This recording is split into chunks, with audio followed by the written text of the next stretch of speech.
Recording in progress. Hello အားလုံးပဲမင်္ဂလာပါကျမရဲ့ menu base ကနေကြိုဆိုလိုက်ပါတယ်ကျမကတော့နာမည်ကတော့မြန်နေဦးဖြစ်တယ်ပေါ့နော်ဒါအခုလိုမျိုးကျမရဲ့ base နာမည်ကတော့ menu ဖြစ်တယ်ကျမကဆိုလို့ချင်းစင်ကာပူနိုင်ငံမှာ fresh and frozen meat supply company မှာ full time job နဲ့လုပ်ကိုင်နေတဲ့ဝန်ထမ်းတစ်ယောက်ပေါ့နော်အခုလိုမျိုး light တော့ပြောရတဲ့အကြောင်းအရာလေးကတော့ဒါကျမ2024တုန်းကတွေ့ရှိခဲ့တယ်2လအကြာမှာ US ဒေါ်လာ149ကျပ်ပေးပြီးတော့နောက်တစ်ဆင့်ကိုထပ်တက်ခဲ့တယ်23 July 2025မှာပေါ့နော်ကျွန်တော်က business owner တယောက်ဖြစ်သွားခဲ့တယ်ဒါကတော့ digital business လုပ်ငန်းပေါ့နော်အဲ့ဒီလုပ်ငန်းနဲ့ပတ်သက်ပြီးတော့ကျမတို့ရဲ့ပေါ့နော် page မှာရဲ့60အနေနဲ့ challenge ခေါ်လာတာဒီနေ့ဆိုလို့ရှိရင်ကျမက day 50ကိုရောက်ရှိလို့လာပြီအဲ့ဒီ day 50နဲ့ပတ်သက်တဲ့ခေါင်းစဉ်လေးနဲ့ပတ်သက်ပြီးတော့မျှဝေသွားမယ်အချိန်လေးရောက်ရှိလို့လာပြီပေါ့နော်ကျမကတော့ဒါအခု full time job လည်းပြီးလာပြီအခုကျမ part time job ဖြစ်တယ်ပေါ့နော်ဒါ business လုပ်ငန်းတွေကိုဝင်ရောက်လုပ်ကိုင်ခြင်းဖြစ်တယ်ပေါ့နော်ဒါကျမရဲ့အလုပ်အချိန်ရောက်ရှိလို့လာပြီဖြစ်တဲ့အတွက်အခုဒါ light talk နဲ့စပြီးတော့ပြောခြင်းဖြစ်ပါတယ်ဆက်လက်ပြီးတော့ပြောကြပေးမယ်ပေါ့နော်what holding your bus ပေါ့နော် you bus ဘာလဲဆိုလို့ရှိရင်ဘာကမင်းကိုနောက်ကျကြံစီခဲ့တာလဲဆိုတာနဲ့ပတ်သက်ပြီးတော့မျှဝေပေးသွားမယ် encourage your audience to reflect on their barriers whether they are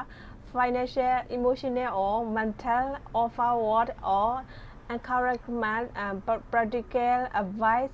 on how to break free for this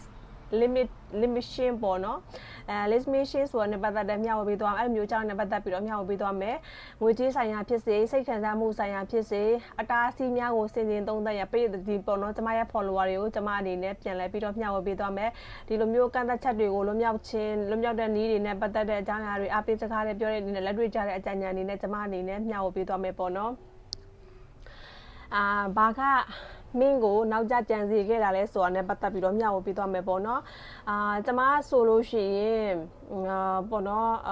မြန်မာနိုင်ငံမှာတုန်းကဆိုလို့ရှိရင်ကျမကသူများလုပ်ကိုပေါ့နော် store ဆိုင်မှာ full time job အနေနဲ့လုပ်ကိုင်နေတဲ့ဝန်ထမ်းတစ်ယောက်အဲ့ဒီအတွက်ပေါ့နော်ကျမကဘယ်လိုပြောမလဲကျမလုပ်ချင်တဲ့အရာတွေကိုပေါ့နော်ထဲဝင်နဲ့အကောင့်ထဲမှာပေါ်နိုင်ခဲ့ဘူး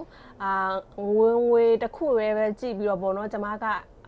full time job ကိုလုပ်ခဲ့တယ်ပေါ့နော်အနည်းဆုံးတစ်လဆိုလို့ရှိရင်ကျွန်မ2ရက်လောက်ပဲပေါ့နော်ပိတ်ရရှိတယ်မေးလို့မရဘူး full time job နဲ့ပဲလုပ်ကိုင်ခဲ့တဲ့အမြဲတမ်းအလုပ်ထမ်းမှာပေါ့နော်လုပ်ခဲ့တယ်အဲ့ဒီအတွက်ပေါ့နော်ကျွန်မရဲ့ရှေ့ရေးအတွက်ကျွန်မဘာမှမစည်းစိမ်နိုင်ခဲ့ဘူး